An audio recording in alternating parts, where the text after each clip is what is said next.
Woo! Week 7 recap Dude. show. I don't like the NFL this year.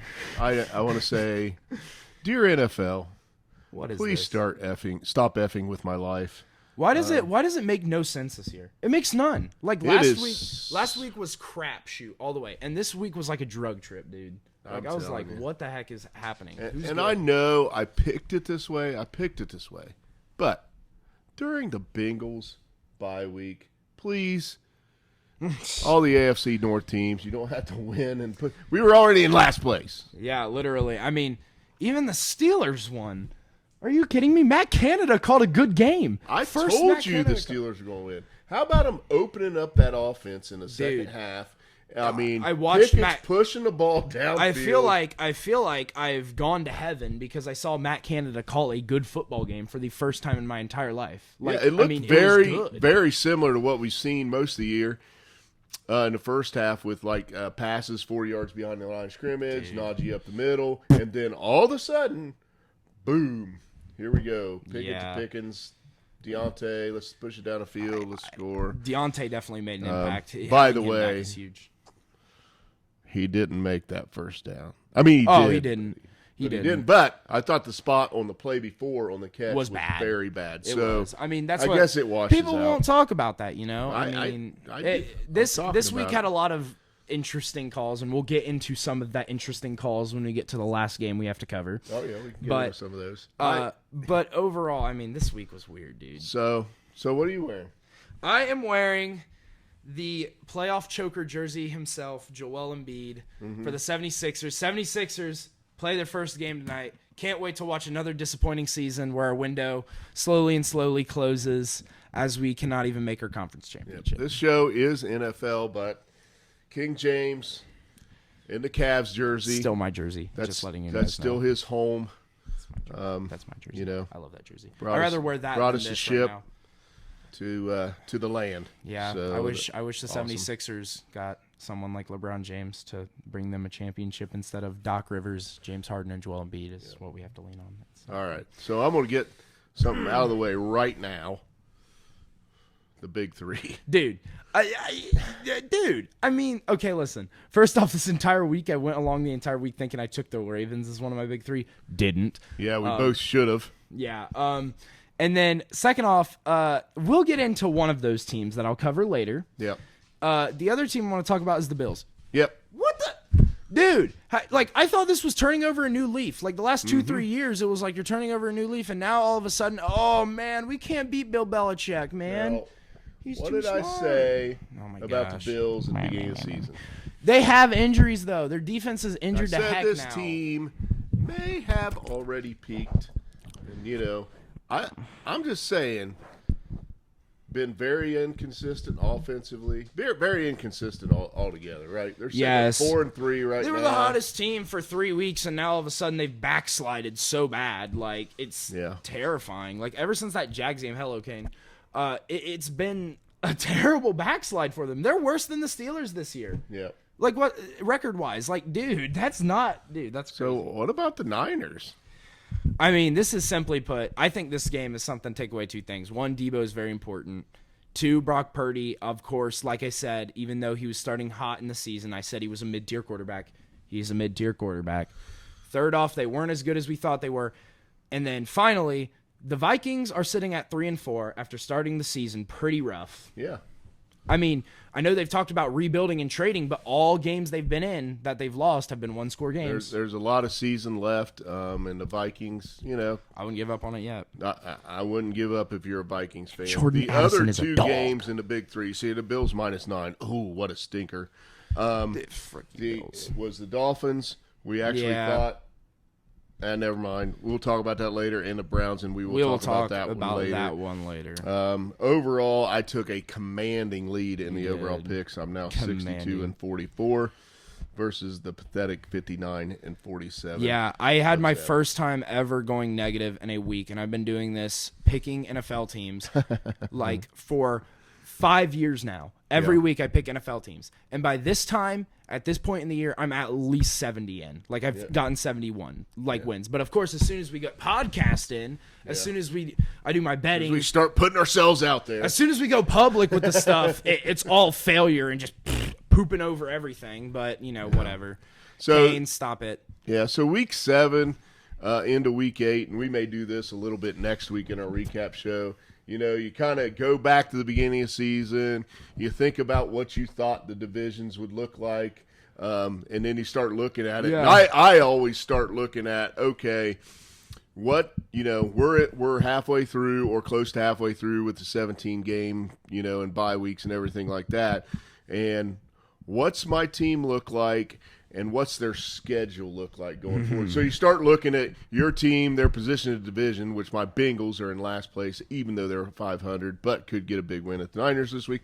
I start looking at them, and then I keep looking at the schedule, comparing them to the other teams in the division. And unfortunately for the Bengals, they have got the toughest remaining schedule this year. But overall, we will. Maybe next week we can take a look at each division. Yeah. Look at where we thought they would be from our predictions. See how close we are. I don't think we're that far off. I would say I say like a good little maybe next week tease a little how we did the AFC NFC kind of like preview. Maybe we do like a halfway show, or we might just combine it all into one or something and just talk a little quicker than we did in those shows, but kind of give a rundown of every NFL team. We don't know yet. We'll figure it out. Yep. But anyway, look at your team. Look at the remaining schedule.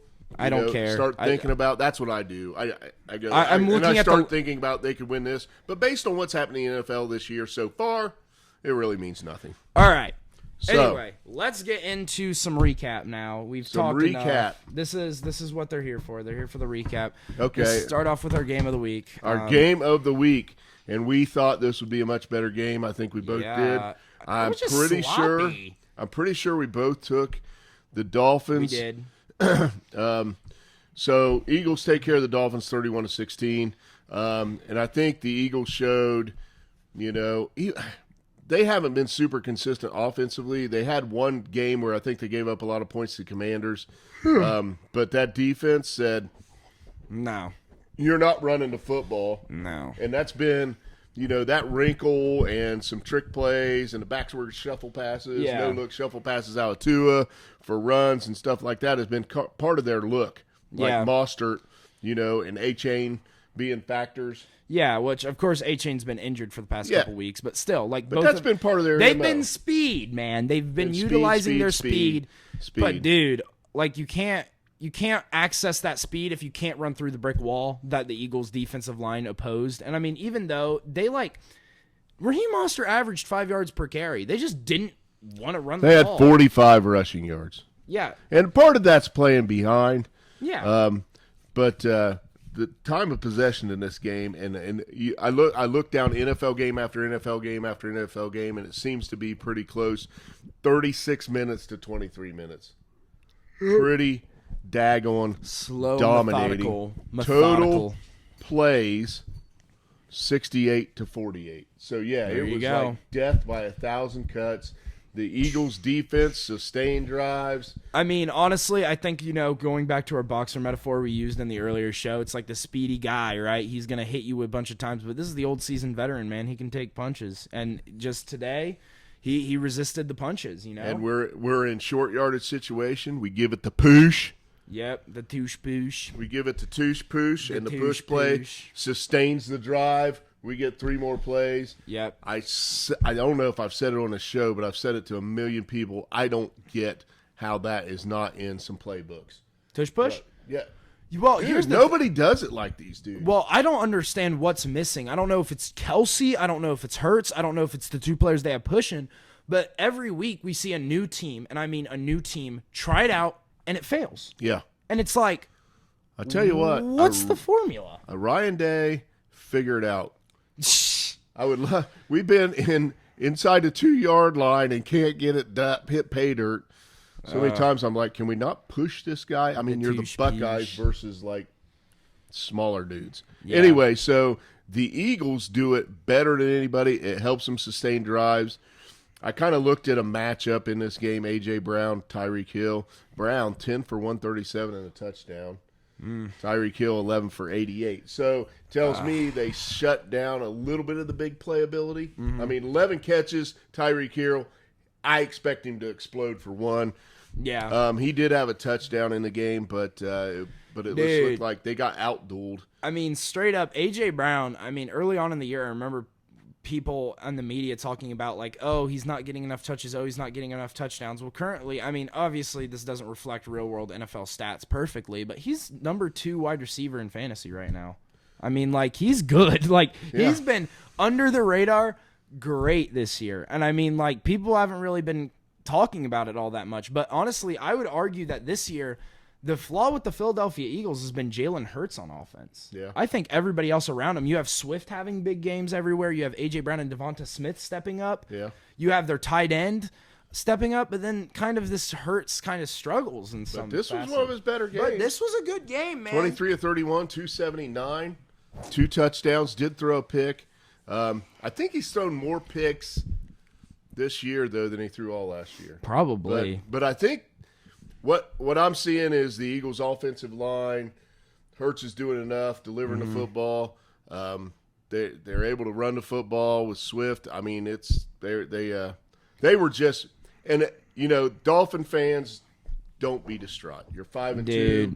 You're on top of the division. I would be more distraught the fact that you've been eating and feasting upon these smaller teams, but the 2 times that you've played a contender, all of a sudden you've lost by 2 touchdowns. Yeah. I think that's concerning. But you're very good at home.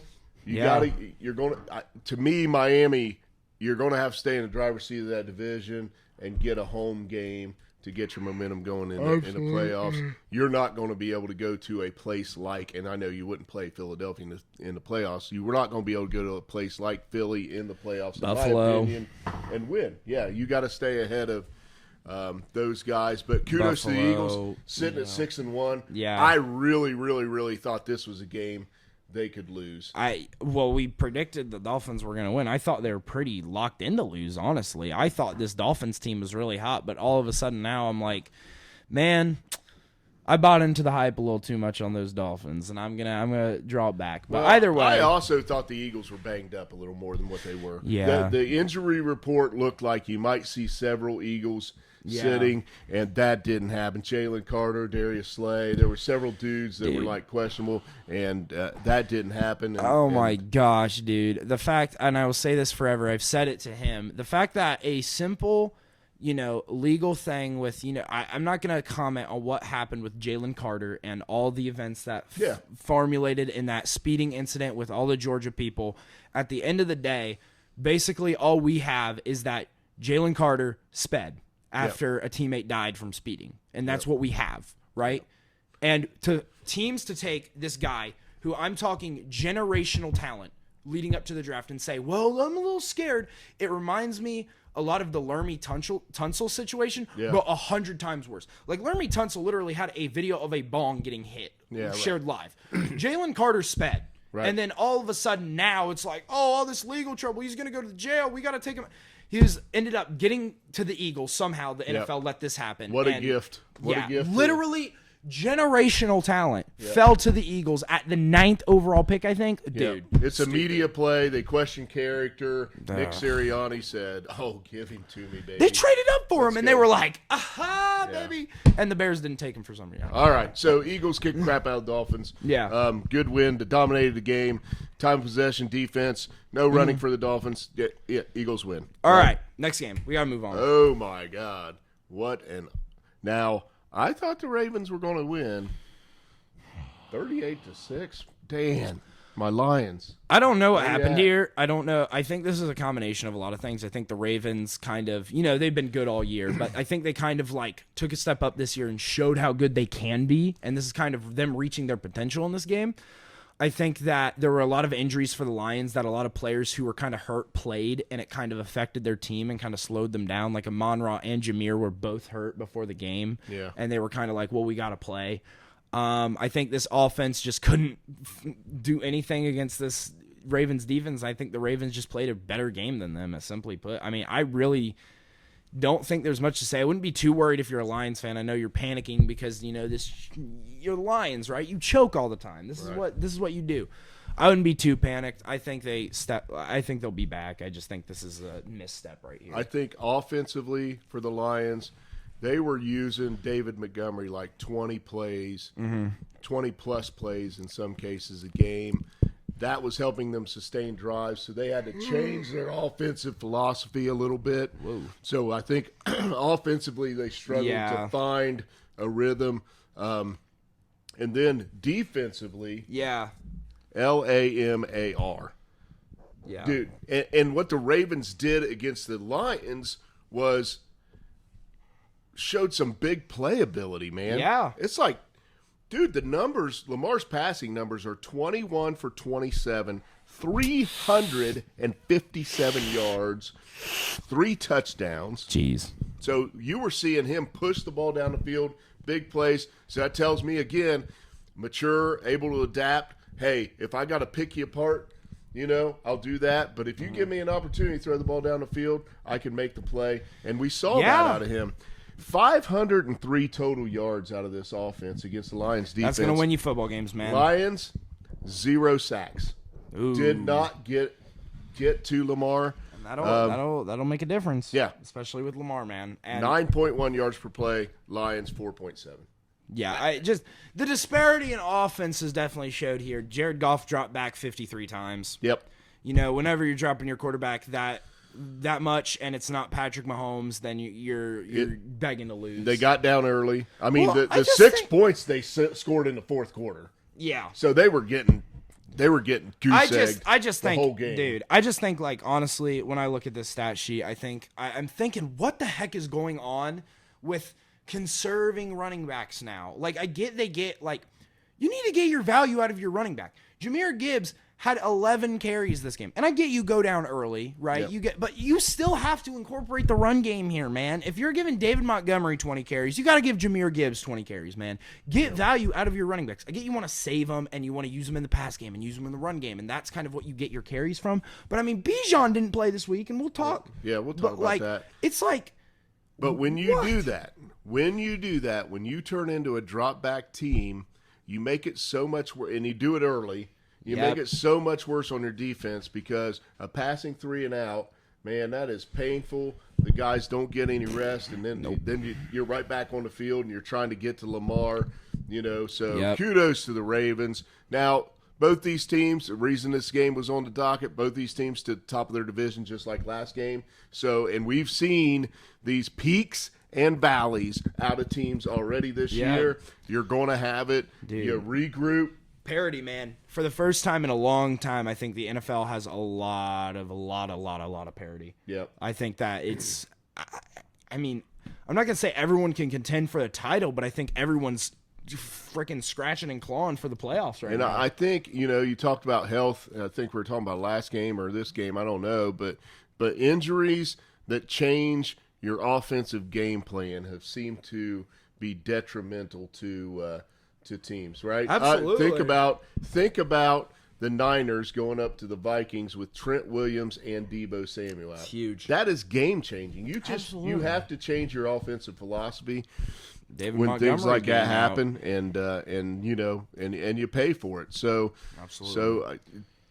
Anyway, so Ravens. I mean, just kudos. You win. You're at the top of the division for Lamar. A reason. God dang, man. He did have 9 rushes. rushes. How did you guys lose to the Steelers? He had 9 rushes in the game, so a little bit less than what he has had, but I still see this thing happening again, this 17-game season. Maybe they should, manage him right now. You're 5-2, put in Tyler Huntley for a game. I don't know about that. I think in the NFL, you got to win when you can. But, I still don't understand how the Ravens lost to the Steelers. It's amazing. It's immaculate to me. Either way. Steelers take away the football. When Steelers take away the football, they win. What they do? They took away the football. By the way, speaking of that, before we go to the next game, the T.J. Watt pick, and again, I say this all the time, I'm a Bengals fan, so I'm trying not to throw him up in my mouth. When he went back into coverage, breaks off his receiver, reads the crossing route, and watches the quarterback's eyes, and plays it like a freaking cornerback. as a defensive end and picks that ball, almost takes it to the house. Dude, that dude is a game. I mean, obviously, we're going to talk about another guy who's in contentions for Defensive Player of the Year and the best defensive player in the NFL. But, I mean, you know, I'm going to say this. One good week doesn't define how good you are as a defensive player. Thank you, Kane. Sorry for the interruption. I think Mom's home. So it doesn't define you as if you're the best defensive player in the NFL. And while this guy that we're going to talk about eventually had a really good week, I still think T.J. Watt is the best, and I know I'm biased, the best defensive player in the NFL. And I think he has been. And if he wasn't hurt last year, he would have been. Either way. All right, next game. So Chargers-Chiefs. I think another game in my mind that I thought might have been better. Chiefs put them away 31-17, and we have been talking about I guess we've been talking about two things. Chargers defense not good, but the Chiefs hadn't really found their offensive rhythm. Could this game end up being a springboard where they start to find this rhythm? Because boom, they exploded, man. I've used this a couple of times, especially early on in the show. I haven't used it in a couple weeks or in a couple shows, but a leopard cannot change its spots. And the Chargers cannot change its spots. All it is pain for that team. They have gotten a generational QB in Justin Herbert, right? And what does the media say about Justin Herbert right now? That he's a choker, that he sucks. Dude, you watch that game. His team isn't giving him any favors. His defense not giving him any favors. He's playing an elite Kansas City defense. And both of his picks, honestly, not his fault. Yeah. One got batted at the line and then was luckily intercepted by a Chiefs player. And then the other was a kind of bad thrown ball, but his wide receiver stops in his tracks and is like, yep. So, and he gets sacked 5 times by this defense. So under constant pressure too. I mean, it's just terrifying. I was watching the beginning of a Chargers game. It wasn't this week. I think it was last week where they rolled Herbert out, got him out of that pocket, made him a little bit mobile, gave him an option to scramble if he wants to, because he has the ability to do that. But, you know, and it looked like a really good game plan. I don't know if they're doing that very much. I don't know if that's in their offensive scheme. I didn't get to see this game. But 2 picks, 5 sacks, and on the other side of the football, Patty Mahomes throws for 4 touchdowns and 424 yards. Yeah, and I mean, Travis Kelce probably even more so than the fact at 100. 12 for 179. 179. That's the number. I mean, you don't even have to give me the receptions. It's 179 yards for a tight end is ridiculous.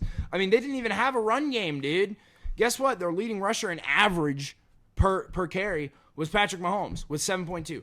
But they gave it to Pacheco 13 times for 2.5 yards, and they were just like, okay, Patrick, just sling it. And we talk about dropbacks, and that's why I said earlier, I said, if you're not dropping back Mahomes 53 times, then your team's going to struggle. But if Mahomes is the one dropping back 53 times, there's a chance you can win that game. There is, but I think, man, and maybe I'll be wrong, we get to playoff time, and their inability to run the football and protect the lead and have to drop back against a really good defense. Let's face it, the Chargers defense isn't very good. They suck.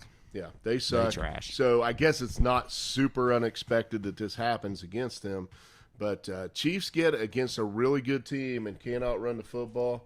Might be a problem, and you don't want Mahomes being your man. Here's the thing. I'm just like, I talked about this on the show before and probably the show before that, but these Chiefs are literally like a mold of the Patriots. You have this old head coach who has kind of a legacy of failure behind him, comes into Kansas City, right? And, of course, he had years before Mahomes, but still, he never could really get over the hump. Mm-hmm. And then kind of he gets, a good quarterback, good tight end, a really good stout defense, which obviously they didn't have stout defenses in the past. No, but that didn't matter because Patrick Mahomes was the GOAT. And, I mean, see, as much as I want to say, if they can't get the run game established in the playoffs, it's like, dude, they didn't get the run game established against Philadelphia last year in the Super Bowl, and Mahomes was just like... You're right. I mean, I'm not saying they can't win. I'm saying it might present some problems, but they look very Patriots-like. This is the best defense he's had, in my opinion, since he's been in the league, which is a great formula for a great quarterback to win, and they just happen to have one of the best tight ends of all time. Very similar, don't you think? Yeah, I would say that he's great quarterback, great tight end. Yeah, I mean, just simply put, this is the best team in the NFL. I'm going to say the Niners have dropped 2 straight. You know, I get it's injuries, but, like, there's one team in the league that has a 6-game win streak, and it's Kansas City Chiefs, and their one loss is to the 5-2 Lions by 1 point. So this is the best team. Hard to argue. Right. I always say the most important stats in football are W's and L's, right? The only 2 stats. And they're getting dubs. So okay, so we had this ugly NFC South game on our docket. Dude, so there's so many ugly. Do we have to talk about this game? Yeah, we might as well. First off, Desmond Ridder sucks. And I mean, he sucks. I mean, his stats might not look bad in the passing game. He fumbled the ball 3 times. Yeah. And 2 of them on key drives. Yep. I mean, 2 of them. 2 of them were within the 5-yard line in the red zone, and he fumbled it twice. This game should have been a runaway for the Falcons. But Desmond Ridder made this a heartbreak. Like this, he made the heart thump, man. And I mean, and there's no excuse for the Buccaneers getting the 4 takeaways to not do something and capitalize on it. 16-13. I ran down the stat line, man, and it looked almost identical. I mean, the Bucs had 2 turnovers, so there were 6 turnovers in this game. Yeah. Ridder did have a rushing TD. The Bucs leading rusher. Oh my gosh! Don't even. 13 carries, 34 yards, 2.6 yards per carry. Baker dropping back 42 times. If they can keep Baker between 25 and 30 dropbacks and find a way to rush the football, that defense will do a better job. It did what it had to do. It did the Steelers thing. It got takeaways. So now are the Falcons on top of the NFC South at 4-3? Yeah, that doesn't matter though. That whole division, we talked about it being crap, and then we thought maybe the Buccaneers were actually not that bad. Now we're sort of getting the revelation of like they have gotten the formula. I was probably wrong. Oh yeah, but I was on it with you. I was on it. Yeah. But now and then the Saints are just a mess. They're a dumpster fire as well. Obviously, the Carolina Panthers are not to be named. They are putrid. Yep. I mean, they're probably on the pathway to go 1-16. Yep. So, yeah, I mean, honestly, there's not much more to talk about of this game other than the Falcons are on top now. Their defense looks good, and the Buccaneers. I got something to talk about. Well, what? I want to hear your feelings on Bijan. Oh my gosh, dude. So, just for some context, guys. Coming into this week, I'm gonna need it. I want to get a better roster in fantasy. I want to upgrade, right? So I had Kenneth Walker and I had DeAndre Swift as my running backs. And currently listed, Kenneth Walker was like running back 8. DeAndre Swift was running back 7. And I decided that I was going to trade Kenneth Walker because Kenneth Walker had kind of been getting carried by these lucky plays for the Seahawks where they get within 3 yards and then they're like, Kenneth, plug it in for the touchdown. So he was on a touchdown streak, and I'm like, that's not going to last forever. I don't think he's going to finish in the top 10. I think Bijan will. So I trade for Bijan, and I still think Bijan will finish as a top 10 running back. He's currently listed at running back 10, but he's only listed at running back 10 because not on the injury report, not reported to the media, not reported to anybody. We figure out, I mean, in the middle of the game, we don't even figure out before because people were like, wait, why is Bijan not playing? Why did Bijan play 3 snaps in the first half? Yeah. What's going on here? We find out in the middle of the game that Bijan has a migraine. Yeah. And he decided not to play. And Arthur Smith was like, I was when I said it was a tummy ache, I was being like very annoyed, saying like, "Ooh, my tummy hurts." Well, people that get migraines, man, dude. Oh my gosh, you're an NFL level running back. Your lineman in front of you will die before they hit 60. Yeah, you're complaining about a migraine, dude. Their entire retired life will be a migraine. I would like to. Oh my! Was he on the sidelines during the game? Yeah, he had 1 rush for 3 yards at the very end of the game because my head okay now, I can rush. So now you screwed me on fantasy. I ended up losing. I'm 4-3 on the year with the second most points scored in the league, and I'm 3rd place. You're welcome for that Zeb rant. I had it wrote down here. I want to know your feelings on Bijan because I heard this on Sunday. I picked Zeb up from a weekend away, and I mean nonstop. Oh, you're about to from the you're about to hear a rant, boys. Whoa, hey. I know. Reverb on that one. I know. But I heard it nonstop about how ticked off he was at the entire NFL, and you got to hear the Bijan piece of that. Yeah. So now we get to go. At least my lock of the week, and they won. But luckily, the Browns, oh my gosh. The amount of hatred I have in my heart for the Browns this year is crazy. I don't even like Browns fans. You deserve it, right? You've suffered through so much, right? You're 4-2. Congratulations. I'm happy for you guys. But this organization literally hates me because on paper, practically in the sense, this team should have went into Indianapolis and steamrolled them. They scored 39 points. Yeah. And they have the best defense in the NFL. So what do? They win by 1 point. Yeah. One. I picked them as my lock, right? Yeah. I picked them as my lock. I picked them as one of my bets. And I picked them as one of my locks as a bet. They didn't cover. I was going to go full send on the Browns, and I'm like, I trust you guys this week because it's the Colts. The Colts don't have Anthony Richardson. They've been struggling. You know, their running backs haven't gotten to rhythm. You have the best defense in the NFL, right? Your offense isn't that good, but I think you'll still cover that 3-point spread. Deshaun Watson goes out early, gets a concussion, sits the bench. Despite being cleared for concussion protocol, basically the Browns are like, okay, he sucks. I saw the play. He got pushed down. And his head, he got pushed down. He didn't get pushed down hard. His head did hit the turf, but it just didn't seem like, you know what it seemed like? You ever have the dude, like when you're in school, that kind of makes a bad play or and he's isn't playing really well. Oh, my hammy. Oh, my God. Yeah, Deshaun Watson was one of 5 for 5 yards and had thrown a pick in the game. And just felt like, honestly, hit my head. I can be ouchy. Yeah. Simply put, the Browns are a poverty franchise. They gave $200 million to this man. He has the most money guaranteed in a contract. And now the Browns are already looking to dump him. Yeah. As they try to search for Kirk Cousins, as some of the rumors, I don't think you'll get Kirk Cousins. I think the Vikings see we'll trade our pretty good contract for Kirk Cousins, where while at the time we gave it to him, people were like, what the heck? And now that contract's looking pretty sexy. Yeah. And then you give us the ugliest contract in the NFL because it's terrible. I mean, PJ Walker, Deshaun Watson, they're the same human being to me right now. And I think, luckily this game, you guys were able to establish a run game. Jerome Ford, Kareem Hunt did their thing.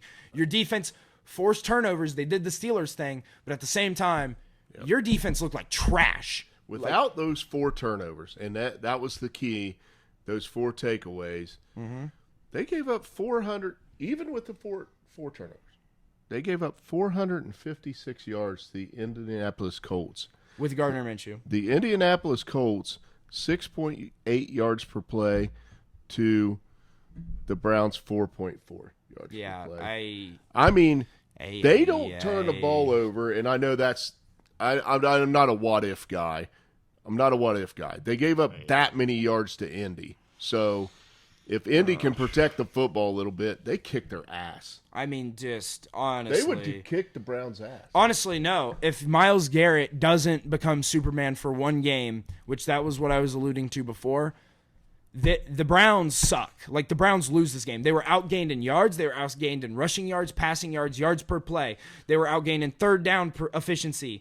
I mean, yeah, if you read the stat line of this and you take away the turnover, I mean, even with the turnovers, it almost looks like they could overcome it, and they almost did. So I guess that's how much better the Indy played. We even got to talk about it, and I'm going to mention it. And I know the Steelers, you can argue about the ref, blah, blah, blah, blah. Listen, they spot the ball properly. That Kenny Pickett play is a first down anyway. Okay. Dude, 2 ending flags that are, listen, first flag.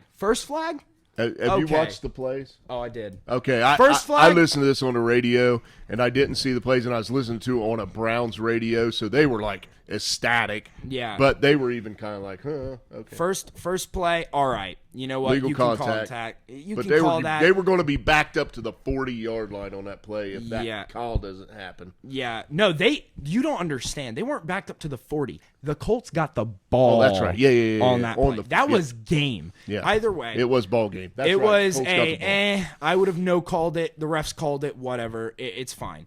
Second play, though, holy crap. See, this is what I get annoyed at about NFL referees not knowing the rules. Not knowing the rules. It's so simple. There are two types of penalties that you can get. You can get defensive holding, you can get pass interference, right? Those are two penalties you can get. They're separate, right? Ending of the game, right? Defensive holding, you have to hold the player, right? So if you're given a little contact and the ball's not in the air, right, and it's uncatchable, guess what? No penalty. No penalty. So guess what? So the Browns player proceeds to give a little contact on the play. Can't be a defensive holding. It wasn't holding him. Proceeds, the ball goes into the stands. It hits the stands. It doesn't hit the white part of the out of bounds. No, it doesn't hit the camera crew. It hits the stands. Saying PJ could have made a little better throw. 5 yards away, pass interference on the defense. Because refs, I don't understand how you get paid millions of dollars. No, I don't even know. They probably don't get paid millions. They get paid thousands and thousands of dollars by the NFL. $250,000 maybe. They get paid six figures to do one thing: read a rule book and enforce it. And I get it's hard. Reffing is not easy. Fast game. But at the same time, there are certain times when you're a referee, you get spoon-fed plays. That it's just, you just have to shut up. And you get spoon-fed plays playing on the Jumbotron, live in game. You might have thrown a flag out of oh, look, contact. I have to throw a flag, right? Because you're used to that. You're used to throwing flags quick because you have to. That's part of your job. But sometimes in the NFL, you have to be a ref. You have to look up at the Jumbotron. You have to realize after the play what really happened, and you have to pick your flag up. Well, because that was pathetic.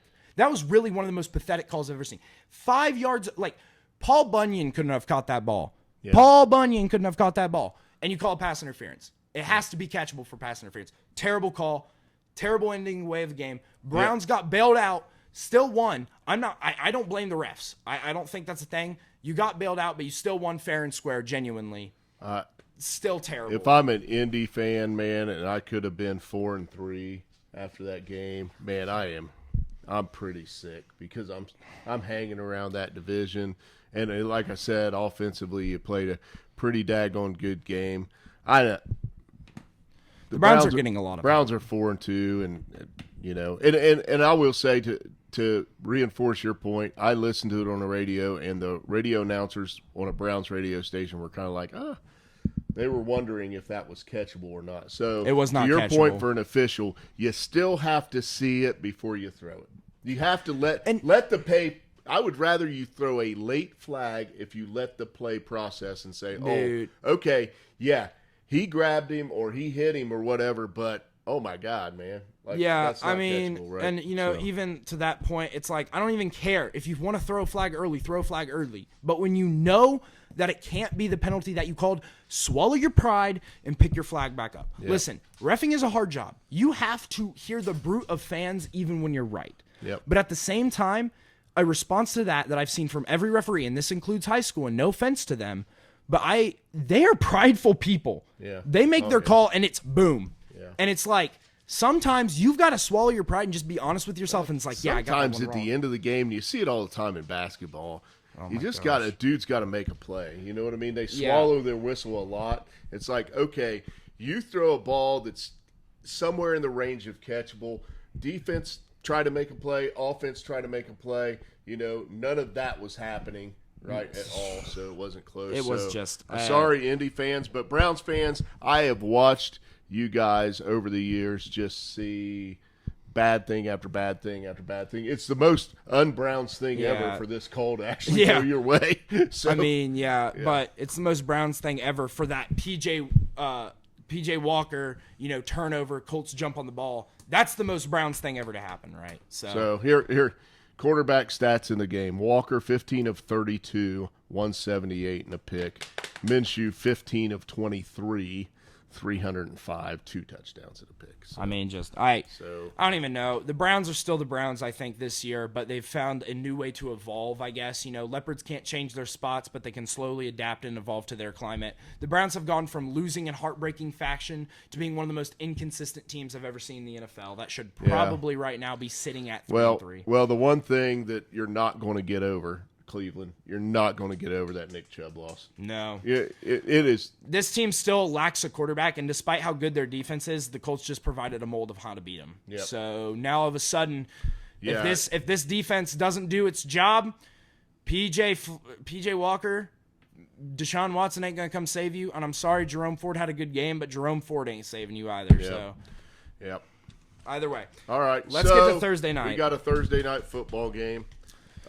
Two teams that just. We got a lot of question marks about these. This is a game that I don't even know. I'm going to take. I'm interested in watching it for sure. Yeah. I mean, you got Tampa Bay. They can get to 4-3. They're right there in that division. The Buffalo Bills. Arguably a must-win game right now. For Tampa Bay? Yeah. Oh, no, for Buffalo. For Buffalo? Yes. That's what I meant. Yes. You are at home playing an inferior NFC opponent, right? You've got to answer the bell. Yeah, you cannot drop this game, man. Jets were on a bye and they're 3-3, so you fall to this game. And I mean, obviously the Jets are going to have to play their game, but you in a scenario where the Jets win and go 4-3, and you're 4-4, all of a sudden you're like, you got to get into panic mode. Like the injuries, everything's piled up. I mean, I don't know. I can't remember who. I think Miami's got New England at home this week, and I'm telling you right now, I know which way I'm going on that game. Yeah. Because right now Miami's 3-0 at home. They've actually had over the years New England's number at home. Even when Brady was there, they were able to pull off some dubs there. So yeah, I know which way I'm going. So that puts you put them at 6-2, and you at 4-4 in that division. So you're looking at the halfway point, and I'm looking at my division, and I start looking at schedule, and I see what's lining up. And guess what? I guarantee you the Miami Dolphins schedule is more favorable than the Buffalo Bills because they won that division last year. Yep. So, and that's the way the NFL does it. You win the division, you get the tough schedule. That's the way it goes. I mean, the Buffalo Bills are in a weird situation. So are the Buccaneers. There's not, honestly, if there's a lot of question marks, which the question marks in a way lead me to think that there's not a lot to talk about. We just have to wait for the game, honestly. Yeah, well, I mean, I know who I'm going to pick. Who? I mean, I got to take the Buffalo Bills. I'm going to take the Bills, too. There's no way you're going to go in there. They played too good for those 3 weeks. There's no way you're going to go in there as a one-dimensional offensive team. No. I know you got a pretty good defense, but you're not going to go as a one-dimensional offensive team and go into Buffalo and smack the Bills. Yeah. I'm just not believing it. And I would take the Bills. I don't even know what the line is. Do you know what the line is? Probably, I'm going to guess 5. Let's look up Bills spread real quick. I'm going to guess. What's your guess? I'm going to guess -5 Bills. 7. -5. I would say -8.5. I think I just saw it. Holy moly, 8.5 is a little extreme. Yeah.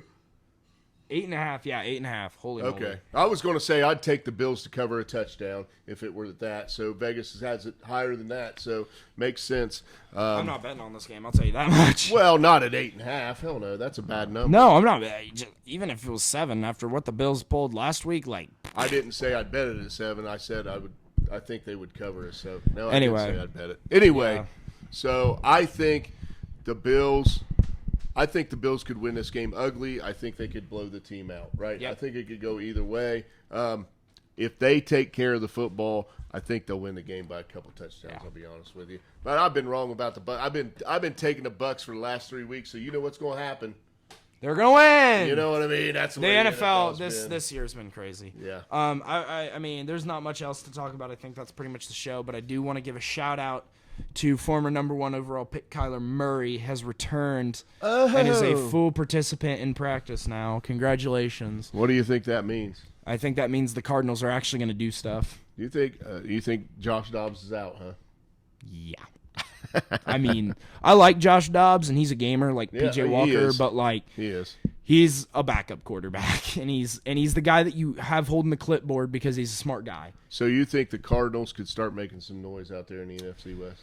I think they're going to win games. I don't think they're going to make noise per se. I think they're going to have I don't even know what a slight flute noise playing. I feel like they're still running up the bottom of that division. The way I've saw the Rams play a little you bit. think? Yeah, I still think so. Yeah, I mean they really don't have anything. Yeah. But Kyler's going to help a little bit because I think Kyler's been overhated a lot, especially because I don't know why that QBs in the NFL have a certain narrative behind them. Like Some people think Dak sucks completely. He doesn't. No. Some people think Carson Wentz is worthy of not having a job. He deserves at least a backup quarterback job. Right. And some people think Kyler Murray is like the worst thing to ever touch a football. And I'm like, dude, have you seen some of the guys employed in the NFL? Like Desmond Ridder has a job. Like, Derek Carr looks like that. If Kyler Murray is healthy and can move, man, he is like a video game dude out there. Yeah. He really can move around and make some plays. He's the first overall pick for a reason, right? So watch some NBA tonight. I would watch that game tomorrow night. I'm going to check it out, at least the first half. I still got to go to my day job on Friday. But anyway, so we'll be back Sunday morning with Dad. We'll be back on Sunday dropping our takes on next week's games. I do want to say one more thing. Who are you rooting for in the World Series? I'm sorry to butt that in at the end, but who am I rooting for in the World Series? We got to talk about all sports. I'm probably rooting for the Rangers, and I really don't have a good reason why I'm rooting for the Rangers. I think that's why, because I saw some Rangers players earlier this year. They look young, energetic. I think they had a stud in the home run derby. He was kind of fun to watch, but I talk about not caring. Arizona Diamondbacks, there's nothing in my heart for them whatsoever. The only thing that I care about the Diamondbacks for is they gave my little boy Randy Johnson a ring. So there you go. But in reality, I'm a Mariners fan, so theoretically I should root against the Rangers. But actually, as a Mariners fan, I uphold the Rangers because they do what the Seattle Mariners haven't, and that's spend money when they've developed their prospects, and then they've gotten that, and then they're like, let's add stars. But either way, I think the Rangers will win. I'm going to root for the Rangers, I guess, a little bit. But either way, got to get some baseball love in there. It's the end of the season. It is. It's the best time of baseball. It's sad. Yeah. Honestly, I'd rather watch the World Series or any baseball game, and that's a hot take, over the NBA any day. So. Oh, yeah. Regular season basketball sucks. Yep. All right. Every pitch is a game within a game. Love me some baseball. We will see you on Sunday.